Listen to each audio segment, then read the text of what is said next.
Hello and Labus. Welcome to the second half of the year 1330. Last episode was pretty wacky. Hopefully it's a little bit less chaotic this episode, but who knows? We can never tell, can we? We are starting with the Paynes today because, first of all, it is Rogation Day. Congratulations, Harper. You got to laugh. Good for you, buddy. Okay. I did ask Heidi to do that, but sure. So yes, today's Rogation Days. It's also our Harvest Day, which is very exciting.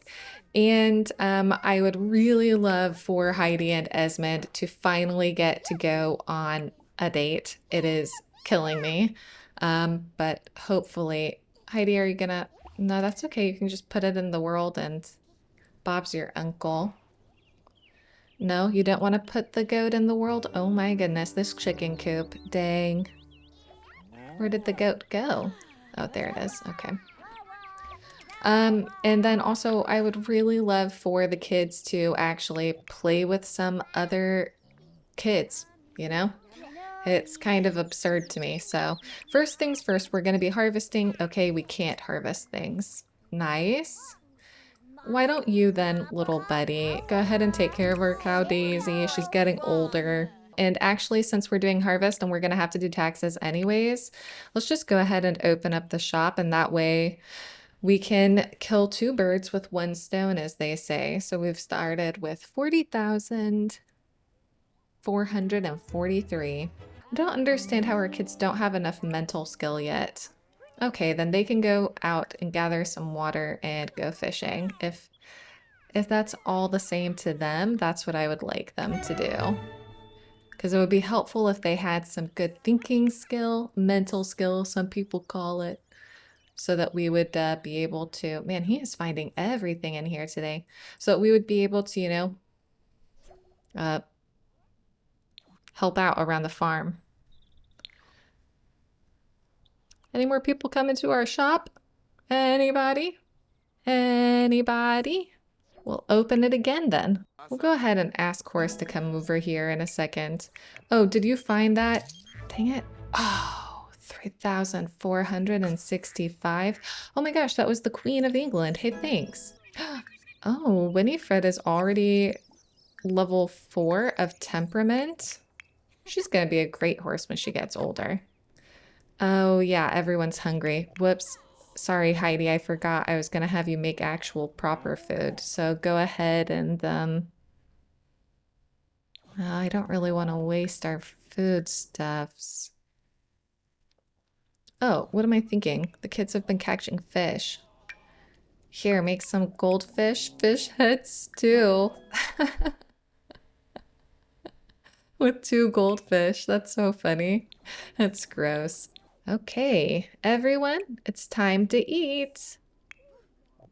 You will eat soon, okay, little buddy? Now today, we're also supposed to see a new Hagen baby. Oh, yay. But we can at least have some kids come over. Now, the thing is, I tried having them make friends in the world, but they just never seemed to make any. So I've since created a club. Why don't you, I don't know, like talk to these kids? These are just some kids from around the world, and we're all going to be friends with them because I'm tired of our child Sims not having any friends at all. It's very sad, and I don't like it. And these are all world Sims anyways, so we might as well take advantage of that. And, oh, you've got your eye on... Oh, this is an Evanson kid. This is an Evanson kid. I don't think they're cousins. I think that they're like maybe second cousins. I'm not that big on family relationships, but she is a child of Evan. No, not Evan. The older Evanson brother. I cannot remember who they are. Heidi, go ahead and eat some food if you don't mind. As for you, kid, you've got to go to the bathroom. I don't know what you're doing. I don't know what you're doing either. You know what? Since you're just standing around, pal, I know that you're lazy, but you know what you're gonna do is wash some clothes for us. Thank you. And Heidi, you waited too long to eat. Okay, it's fine. Oh, Harper, you're just being so good. Look, he's just sitting. Okay, just kidding. Just kidding. My bad. Sorry, Harper. My bad. Hey, congrats! Alice just became potty level 3. But Alice, I wanted you to go. Oh, it's because of all the people here. Right. Well, listen, I'm trying to. Harper, stop. Ah, yeah, we're about to lose Harper because he's so hungry because he won't stop fussing. Which makes a lot of sense, you know? It really does. It's really sensible. Then let's see, what order is she going to do these things in? Because I put feeding first, but we'll... Okay, she did. I was overreacting. Hey, what the heck? Ugh. Well, it's been a little bit of a chaotic day. 7:42 p.m. day, I guess, but whatever. It's not that crazy. Are you going to buy something? Do you want some mead? We have lots of mead. It's really... nectar, I mean. Look. Look at it all here. Are you sure that you don't want to buy some of this, mister? It's pretty good. Hmm? Go on. Look at you going there and going back and going there and going back. You know you want to. Okay, he can have a bath. Oh, yeah, he spent 17... Oh, Winifred did. Thank you so much, Winifred. That guy just came back and forth and couldn't... Another werewolf? My world is overrunning with werewolves. I think I'm gonna have to cull them at some point because it's just too much. Don't talk to her, just eat your food. Graham, come out here and talk to these people. Say hi, you know? Say hi to all of these kids. Same for you. Come out here and, I don't know, say hi to these guys. As for you, maybe you can ask for a bedtime story from Daddy. Oh, Daddy. Esmond, I remember when you were just a little baby yourself. And here you are, a daddy. Oh.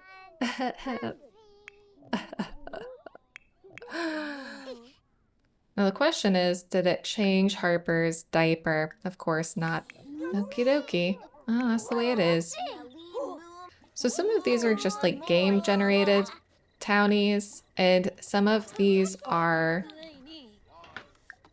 from families that people have used our hashtag with. So it's kind of a nice spread. We're gonna close this and open it just one more time. Are you reading your daughter to sleep? Oh, it's so cute.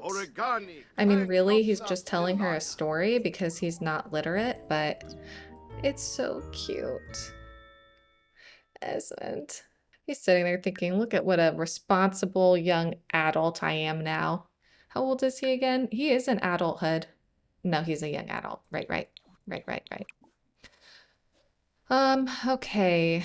I hope that these kids are gonna leave soon. Oh, I guess how silly of me. They won't leave until we force them to. Right. Well, Nox, you've had a good time, but everyone's out of here now, okay? Yeah, bye everyone. And then, you know, what would be helpful is if you would clean that, collect the eggs, give some food, you know, harvest the normal stuff. This horse loves hanging out over here. Oh, Graham and Beatrice are jokesters. So cute. I love that for you. Would you ladies like to buy some nectar? It's very affordable at 1,700 simoleons. Don't you think? Would you like to buy some nectar? Some nectar? 2,300 simoleons. Oh my goodness. Well, at least the kids have made some friends today. It may not have been quite the day that I wanted it to be, but at least they've met some other children, started some relationships, you know? Hey, congrats, little buddy. And then you can go ahead and play with some toys. And I'm just going to keep the shop open until about whenever we get the pop-up for Eydís. And then we'll do the taxes once that pop-up comes. Kennard's come to support us all the way from London. Oh. Thank you, Kennard. We appreciate that. Do you want to buy some nectar? I know it's... Thank you, Kennard! Trash nectar. Buddy, you can do better than that. You deserve better than that. Man, this Annette character has come back so many times. She just can't get enough of looking at her stuff, even though I don't think she's bought anything. Maybe one day she will. 3,465 simoleons. Please don't wake up your dad, kid. Go ahead and grab a serving. And then, I don't know, you know? Maybe do some shapes and then go back to sleep if you don't mind. What is walking backwards? I don't think I've seen that in this game. Oh man, if we didn't have to share our profits, we would actually have enough to buy our way out of serfdom right now. But we do have taxes. Surely Aba is going to support us and buy a really expensive bottle of nectar, right? Okay, looks like a no.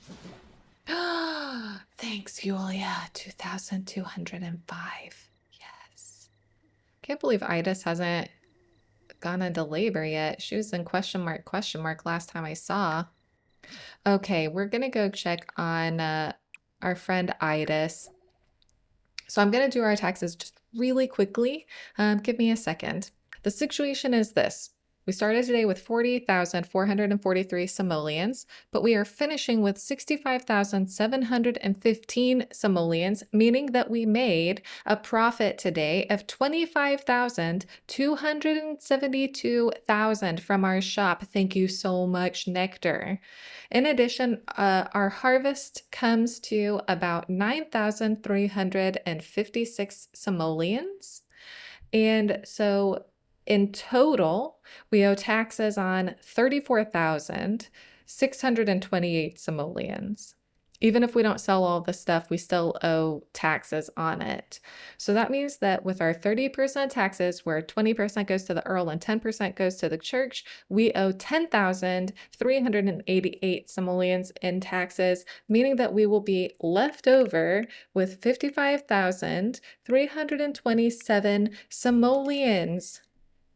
And we're about to sell some of this stuff. So we'll see what we have in just a second. Which means that we now officially have 64,427 simoleons, which would be enough to buy our way out of serfdom. However, that's not the only requirement to get out of serfdom. So we'll look at that more in the year 1331, but we have got enough money. So things are looking up for the Payne family. Please let the luck hold. Please let the luck hold. Okay, so we're going to go ahead and head over to Eydís's house because I think that she should be in labor. She was in question mark at, I guess, 7 o'clock this morning. So if it's not now, it will be soon. So I'll see you when we get to the Hagen holding. Okay, we're here and she's in labor. Oh, but she had 2 hours. I think it only gives you the alert at the last possible second.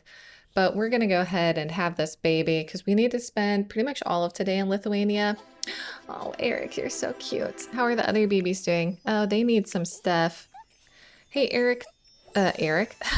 Leif, can you please put down Ivor? Can you please put down Rollo? Okay, freaking out is one option. It's not really the option I'd intended, but it's an option. Our girl. Oh. Oh, Eydís. Eydís, you're so grown up. Baby is here. And I was moving the camera, so sorry about that. Oh, girl. Oh my goodness. Okay, the name that I looked for boy and girl names, but the name I chose for a girl is Signy, which means victory. It's an Old Norse name according to the Reedsy medieval name generator. It's an Old Norse name that means victory. So welcome to the family, Signy. Oh. Oh my gosh. I don't know why they decided to have another one. They kind of took me by surprise. I didn't realize they were pregnant until the last time we were here in the last episode. Which that's silly, because I'm sure I was the one who did it, but I'd forgotten, so... Eydís cannot roll the number 1 or 11. First one doesn't count, so... Number 9? She's fine. And what about for baby Signy? She cannot roll the numbers 1, 5, 7, 10, 12, 15, 17, or 20. Oh, and the baby is fine too. Thank goodness. Okay, nice work, dude. Okay, and with that happy news, I'm going to leave this household because I cannot imagine anywhere worse to be than with twin fins, a baby, and a toddler. And I will see you when we get to Lithuania. Oh, I can hear loading into this household that Isabel's in labor. Yep. Okay. We need another bassinet. Sorry, Isabel. Oh, Joris is about to age up. Dang. Okay. There's a lot going on here. Do we have a cake even? No, we don't. Okay. Leave him alone. Make us a cake if you don't mind terribly. If you can. You cannot. Can you? I doubt it. No, it's only her. She's in labor. How long does she have? 3 hours. We can do that. Okay, nobody has enough cooking skill. Ugh, it's okay. We will just do it ourselves. Okay, age up the baby. And Isabel, you come over here and let's do this last baby. I'm very anxious about this. It's gonna be a double birthday right here.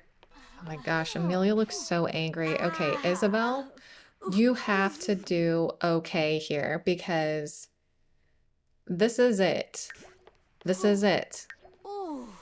There's no more chances. Oh, I hear Joris aging up over there.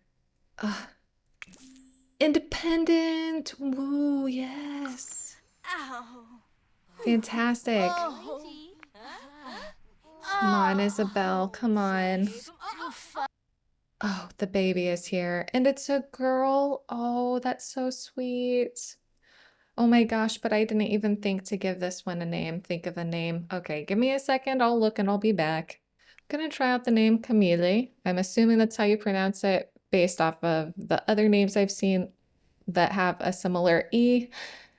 And please, everyone be fine here. Okay, Isabel and new baby first because, well, because. Okay. Okay, for Isabel, she cannot roll the numbers 1 or 11. She is fine. And for the baby cannot roll the numbers 1, 5, 7, 10, 12, 15, 17, or 20. Oh my gosh, they finally get to keep a baby. Oh my gosh, they finally get to keep a baby. I really didn't think it was gonna happen. Oh my goodness. Okay, and it's also Amelia's baby's day. What's this baby's name again? Lucas. Lucas, congrats, it's your birthday as well. Now, I'm pretty sure that Joris is hungry, so while she's doing that, we'll pull out this food and little Joris can go ahead and get something to eat there, buddy. And Darius, you must be so happy! You have a baby who lived! Oh my goodness, feed your baby. Oh, finally. Okay, listen, kid, we don't need any sass from you. Oh, it's hungry. He's hungry. A wiggly infant. Okay, well, I need you to come back because you have to feed this kid. He's hungry.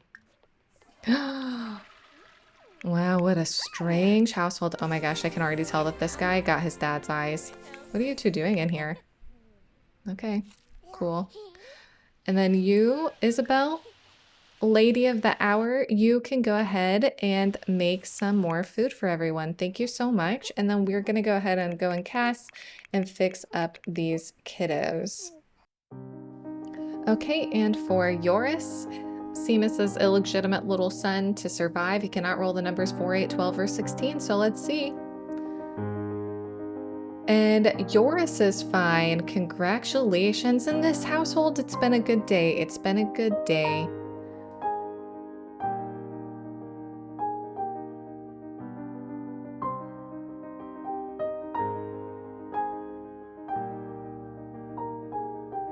So it's all happy news here. Hey, Isabel, I told you to make some food. I don't know why you're being sassy about it. But yeah, it's all happy news here. 3 babies alive and well, and doing just fine. Now I think that this is going to be the room where illegitimate Joris hangs out. I mean, he's welcome to leave. It's not like he's confined to this space, but okay, so this is kind of, you know, what the deal is. Oops. Oh my gosh.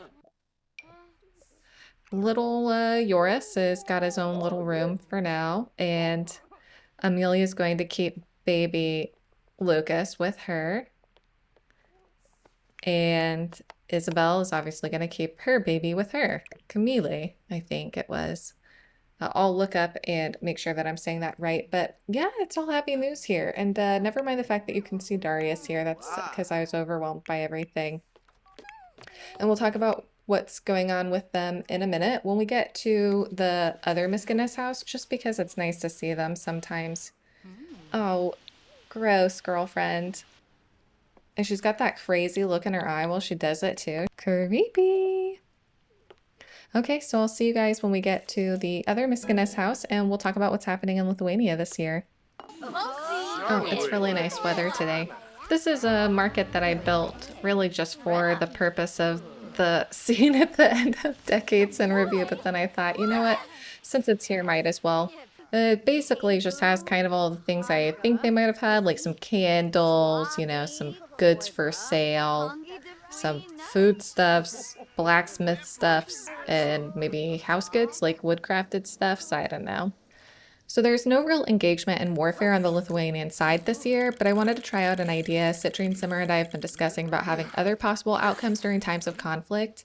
Citrine Simmer also plays Ultimate Decades on YouTube and did a really interesting approach to the Great Famine, where there were other possible risks that were involved.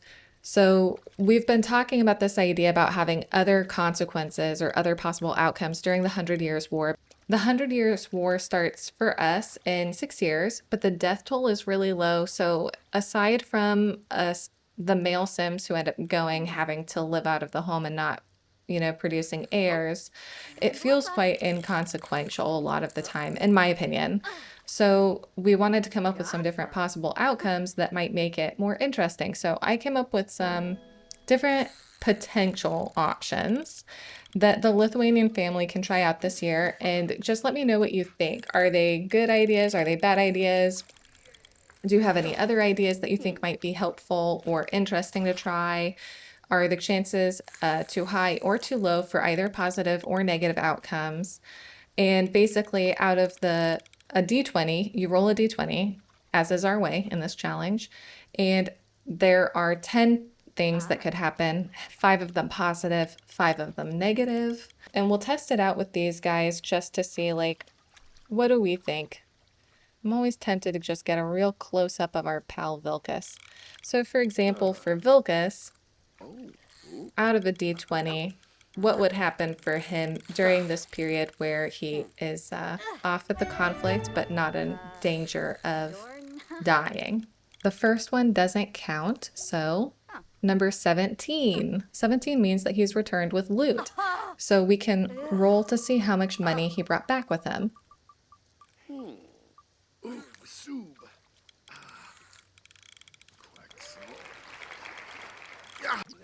What about for Darius? Number 15.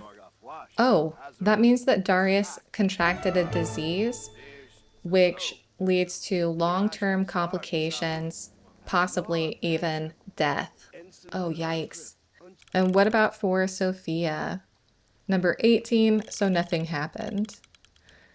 Wow, crazy.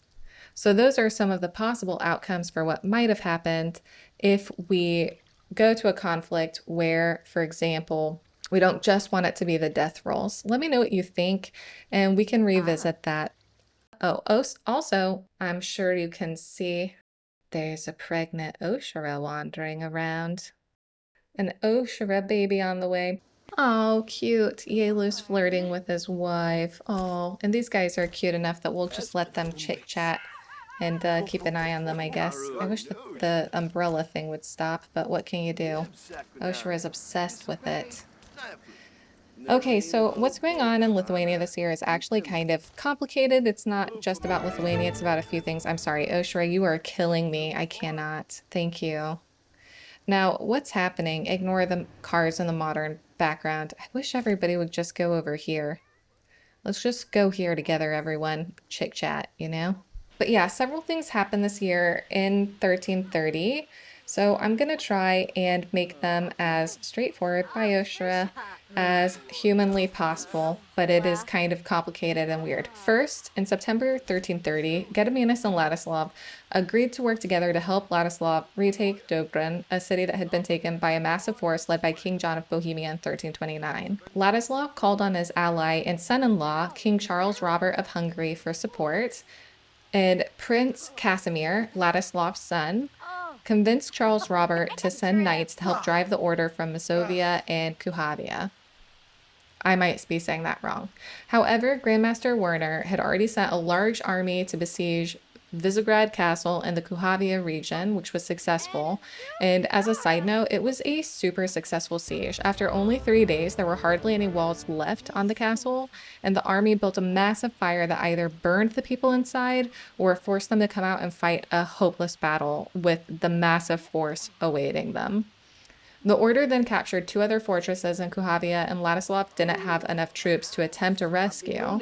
Later, Prince Casimir arrived with the Hungarian reinforcements that his father Ladislav needed, at which point Ladislav decided not to waste his force on a long, drawn-out siege. Instead, he planned to join forces with Gediminas in Kulm, the stronghold of the Teutonic Order. Unfortunately for Ladislav, Gediminas and his men had already left after a very small skirmish with a small force of the Order, and after not seeing Ladislav's forces anywhere. Because he couldn't meet up with him and take Kulm, what he did instead was ravage the countryside. But the situation ended up being pretty anticlimactic. A truce was eventually agreed upon at the suggestion of the Pope, and Werner returned the Kuhavian cities to Ladislav after destroying their fortifications and castles. Vilkas is still such a handsome sim, even though he's very much older. Vilkas... The umbrellas are just killing me. Second, Livonia had long been allies of Samogitian, and Samogitian had been trying to help them get out from under the thumb of the Livonian brothers, which is another knightly order, sometimes called the Sword Brothers. But the war in Livonia finally ended with the surrender of Riga. And the people of Riga had been expecting really brutal treatment like they were used to, but instead they were offered super mild terms, which effectively ended their alliance with Samogitian and gave the Teutonic Order an advantage, because this meant that the Livonian knights, their fellow crusaders, were now at Samogitian's back, while the Order, the Teutonic Order, was at their front. Both were equally close to the major fortresses at Vilnius and Kaunas, and the Livonian knights now had access to villages and cities that the Order had been pretty much unable to get to previously. Third, and most bizarrely, an assassin made his way to the Teutonic Order stronghold and murdered Grandmaster Werner late in the year. But it's not going to be who you're thinking, because it's actually not a Samogitian. It was a knight of the Order who was in some trouble after running around and scaring other knights at his keep with threatening behavior. And a fun fact is that a light punishment for a knight at this time was to go a year without talking to anybody, well, to other knights, not being able to wear your fancy clothes, and, not being able to eat except for bread and water, which you could only have 3 days out of the week. This knight who came to the Order was probably not going to get light punishment. And so he wanted Werner to intercede on his behalf. But Werner told him to go home, at which this knight, who seems like he was probably totally stable emotionally, hid in the corridors and waited for his chance, at which point he leapt out and attacked Werner, killing him in the process. Strangely, it seems that the death penalty wasn't a punishment for murder, so the other knights didn't know what to do with this knight who had killed their grandmaster and had to write to the Pope to get advice on how to deal with him after they caught him. It was a very strange turn of events. So thus ends the reign of Grandmaster Werner for the Teutonic Order. And while Vulcus is older and getting older, he is, in fact, still fit as a fiddle and very handsome, as everyone knows. Now, not to freak anybody out, but another thing that is true that is worth noting is that when I came to check on these guys, I couldn't help but notice that both Vulcus and Lena have the want of having a child. Vulcus has his elder birthday in 1333, and he technically did still have 3 baby tries left, but after losing Agla, I was the one who was too bitter to let it happen. So it's up to you guys. Do you think we should have him and Lena make up from the conflict that they've been having, resulting in one final child, or should we let it go? He does, in the spirit of fairness, flirt autonomously with her all the time, even though he gets that moodlet about being sad because she's not his soulmate. So maybe he is ready to move on, even if I'm never going to be ready for him to move on. But it's up to you guys, so let me know what you think in the comments below. At this point, it's pretty late, so we're going to go ahead and pull the last half of 1330 to a close. Just so everyone knows, next year, Eydís and Darius are both up for their young adult birthdays, and Gree is up for her adult birthday, which is a notoriously really dangerous birthday to have. So hopefully everything goes well, but just so you know, that's what's coming next year for the grown-up Sims that we've had for a while. Thanks everyone for watching. I hope you've enjoyed this part. Let me know what you think in the comments below, and I'll see you in the year 1331. Bye-bye, everyone.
Huh?